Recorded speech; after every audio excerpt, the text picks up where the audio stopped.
आप देख रहे हैं न्यूज लाइव, खबरों की तह तक। नमस्कार, मैं हूं सुरेंद्र पांडे शालू। आप देख रहे हैं न्यूज लाइव खबरों की तह तक। तो आइए देखते हैं आज के मुख्य समाचार।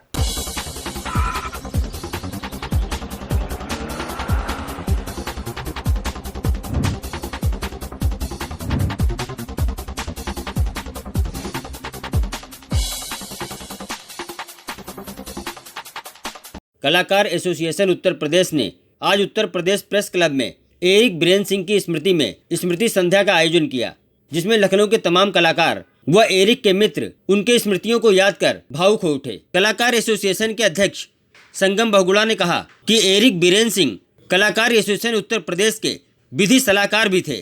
उन्होंने डबल MA इतिहास और राजनीतिक शास्त्र तथा LLB भी किया था।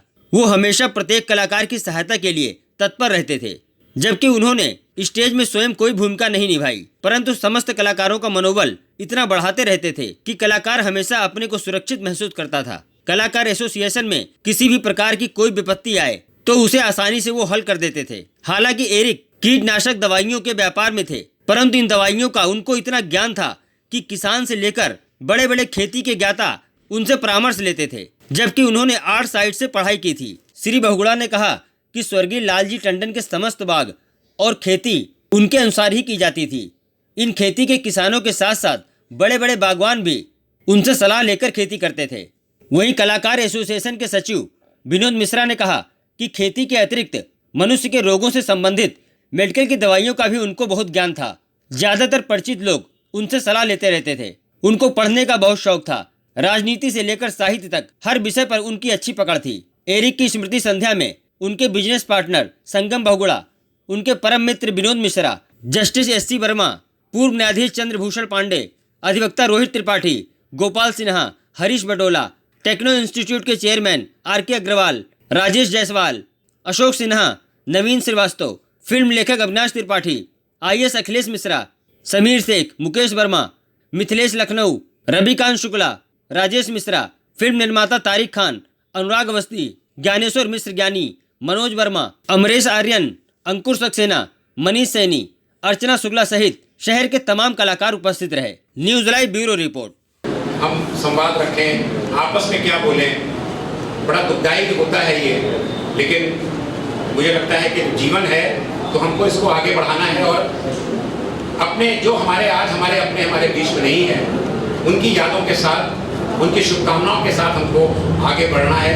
और इसीलिए आज हम एरिक बीरेन सिंह को उनका स्मरण करेंगे। उन्होंने जो कुछ भी किया उस सबको याद करेंगे ताकि उससे हमको और हमारा संबंध हमको मिले। हमारे बीच में एरिक से मेरी पहली मुलाकात 1968 में हुई थी, तब हम लोग हाई स्कूल कर चुके थे। एक दुबला पतला सांवला सा लड़का मेरे पास आया और मुझसे कहने लगा कि मैं आपके घर के पीछे ही रहता हूँ, मैं भी आपके साथ क्रिश्चियन कॉलेज में हम लोग पढ़ते थे उस समय, मैं भी आपके साथ चलूँगा, आप मुझे मतलब अनुमति देंगे क्या? मैंने कहा क्यों नहीं करता हूँ, हमारे साथ चलो, उसमें कोई बात नहीं है। फिर वो मेरे साथ रोज साइकिल से हम लोग जाया करते थे क्रिश्चियन कॉलेज, रोज जाते थे। धीरे धीरे हमारी आत्मीयता बढ़ती गई। वो आर्ट साइड से था, मैं साइंस साइड से था। उसके बाद हम लोगों ने BA एक साल किया। मैंने साइंस साइड छोड़ दी और आर्ट्स में आ गया, BA एक साल किया। उसके बाद हम लोग ने क्रिश्चियन कॉलेज से ही BA करने के बाद मैं इंडस्ट्री में चला गया। मैंने MSW किया और इन्होंने MA हिस्ट्री में किया। और उसके साथ साथ उस समय की स्कीम आई थी कि आप साल में 2 डिग्री हासिल कर सकते हैं, तो इन्होंने पॉलिटिकल साइंस में भी MA किया। फिर हम दोनों ने KKC से लॉ किया। 1977 में हम लोग लॉ कर चुके थे।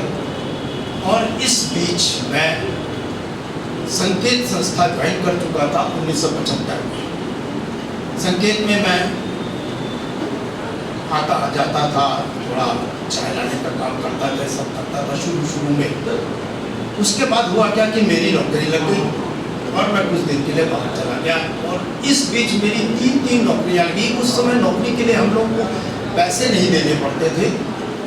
उस समय नौकरी के लिए केवल सोर्स लगता था, या आपकी कोई जान पहचान होती थी। अच्छे बहुगुणा उस समय 1977 में पेट्रोलियम मिनिस्टर थे, इसलिए मेरा पेट्रोलियम में एज ए PRO हो गया अपॉइंटमेंट। उसी के बाद मेरा लेबर वेलफेयर अफसर रायबरेली में हो गया।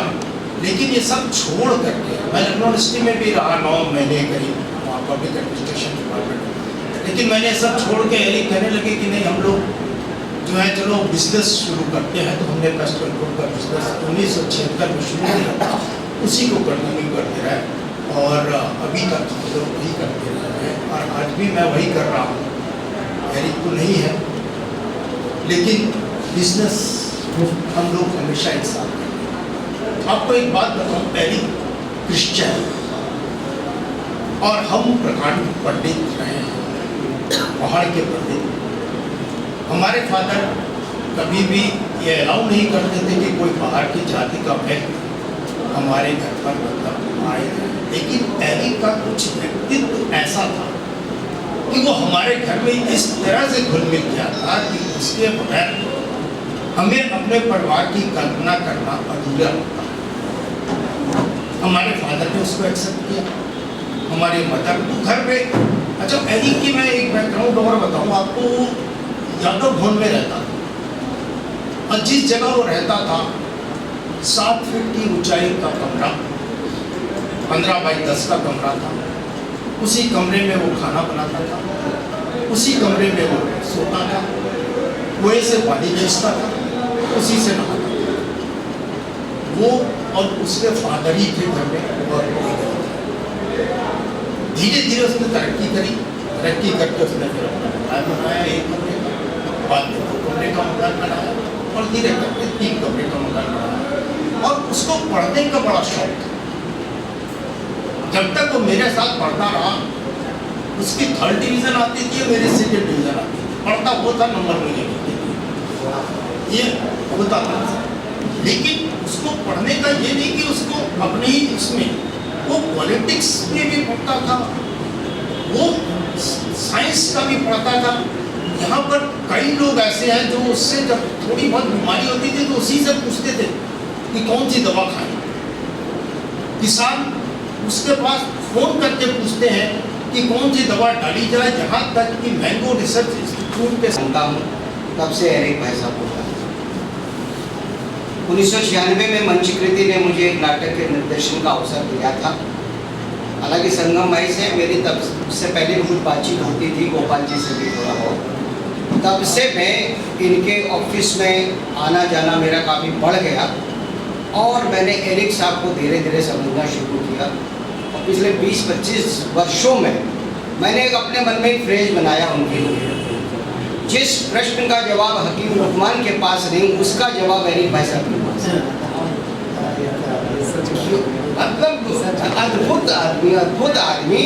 और इन दोनों लोगों ने ये गुण, ये स्वीकार आप लोग करिएगा, इनके दोनों जो महान पिता, अपने महान पिताओं से इन दोनों ने प्रिंसिपल, सिद्धांत और अटूट परिश्रम, ये दोनों तत्व उनके पिताओं में विद्यमान रहे हैं। सिद्धांतों और आदर्शों की अडिगता और जो है अटूट परिश्रम, वो दोनों बात इन दोनों में आई। अच्छा, इसके अलावा एरिक भाई साहब का एक सबसे बड़ा गुण था स्पष्टवादिता। स्पष्टवादिता के चक्कर में कभी वो दोस्त को भी उसके हित के लिए डांट देते थे। विनोद भाई को और मेरा एक एक्सपीरियंस है कि हम लोगों को हड्डी को लेकर कोई प्रॉब्लम हो गई थी। उन्होंने इनको एक जगह राय थी, डॉक्टर RP यादव जी। अच्छा, मेरा भी करीब 2018 की बात है, नवंबर-दिसंबर, राइट हैंड के दो तिहाई टेंडन टूट चुके थे। जो है बिल्कुल मेरा कंधा बेकार हो गया था। प्राइवेट में जो है मेरा ऑपरेशन लाइनअप हो रहा था, वहाँ काफ़ी पैसा लग रहा था। उन्होंने तभी मना किया कि आप RP यादव को दिखाइए। फिर लोगों का, घरेलू लोगों का प्रेशर होता है, नहीं ऑपरेशन ज़रूरी है। फिर मेडिकल कॉलेज में किसी ने सजेस्ट किया कि वहाँ जाएंगे तो कम पैसे में हो जाएगा था। वो हुआ भी और मेरा लाइनअप हो गया। लेकिन किसी वजह से डायबिटिक थोड़ा सा निकल आई तो 10 दिन टल गया। मैं दुकान पर आ गया, ऑफिस में आ गया। अरे भाई ने कहा क्या बात है, क्या वो आप गए RP यादव का? नहीं वो कर रहे हैं, वो ऑपरेशन हो रहा है। उन्होंने मुझे डांट दिया, आप मानते क्यों नहीं है? आपको शौक चढ़ा हुआ ऑपरेशन कराने का। यहाँ बिल्कुल बर्बाद हो जाएगा, आप जाइए आरपी यादव के पास सीधे, और हम उसका कोई भी जवाब नहीं दे पाए। सीधे आरपी यादव जी के पास गए, हमें अली भाई साहब ने भेजा, अच्छा अच्छा अच्छा, तो उन्होंने हमसे कहा कौन डॉक्टर कह रहा है कि ये ऑपरेशन से ठीक हो जाए, लिख के मुझे दे दे तो मैं आपको अलाउ करूँगा, वरना ये तो इस तरीके से डांट के भी आपके हित में वो जो है, अब भले आप बुरा मान जाए कुछ मान जाए, लेकिन आपके हित में वो काम करेंगे। और बाकी चीज़ तो चाहे धर्म पर हो चाहे साइंस पर हो, बात करना, किसानों की प्रॉब्लम सुलझाना।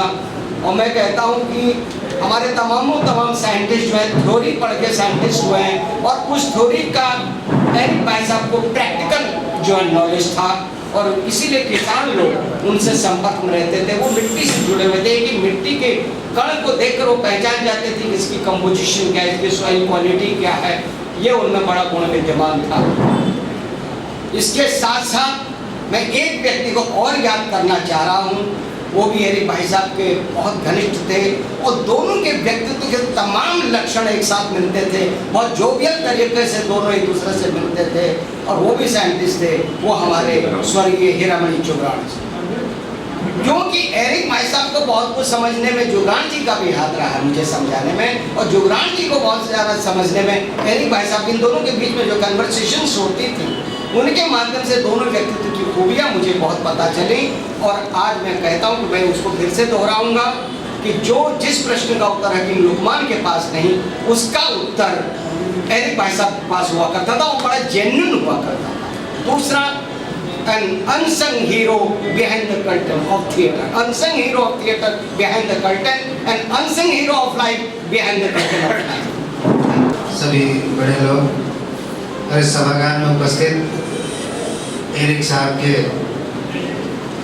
मुरीद, उनके प्रशंसक, उनके साथ काम करने वाले लोगों, आप सबको प्रणाम करता हूँ। मेरी मुलाकातें उनसे बहुत सारी हैं, और अब तो थी में बदल गई सारी मुलाकातें, पहले है में थी, क्योंकि पिछले 10-1 साल से अवधि विकास संस्थान का ऑफिस हमेशा उस कैंपस में रहा जिसमें मेरा सर्च फाउंडेशन का ऑफिस रहा। तो अवधि सालों सालों तक हमारे दिलो दिमाग पे रहेंगे। एरिक भाई के बारे में सब लोगों ने बहुत कुछ बताया, वो हमारे भी बहुत अच्छे दोस्त थे, और मुझको तो उनके जाने से बहुत ज़्यादा दिक्कत हो गई, क्योंकि मुझे ज़रा भी अगर कोई दिक्कत होती थी तो मैं उनसे फ़ोन पे ज़रूर पूछता था कि एरिक भाई ये बातें बताइए क्या करें, या कोई बीमारी हुई, या कोई दवा लेनी हुई, मेडिसिन लेनी हुई, किसी भी प्रकार की अगर हमको। अब समय हो चुका है एक ब्रेक का, तो मिलते हैं छोटे से ब्रेक के बाद। आप देखते रहिए न्यूज़ लाइव, खबरों की तह तक। हमारे चैनल को लाइक, शेयर और सब्सक्राइब करना ना भूलें। लेटेस्ट अपडेट के लिए आइकॉन बेल दबाएं।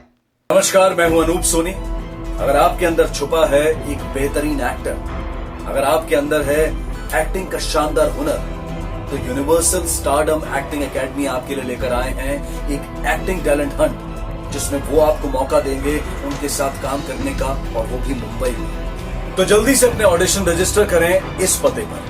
इस कार्यक्रम के प्रायोजक हैं के कॉमर्स क्लासेस, लखनऊ ज्वेलर्स, विकल्प property, Vasudev enterprises, Shri Balaji homeopathic clinic. आप देख रहे हैं न्यूज़ लाइव, खबरों की तह तक।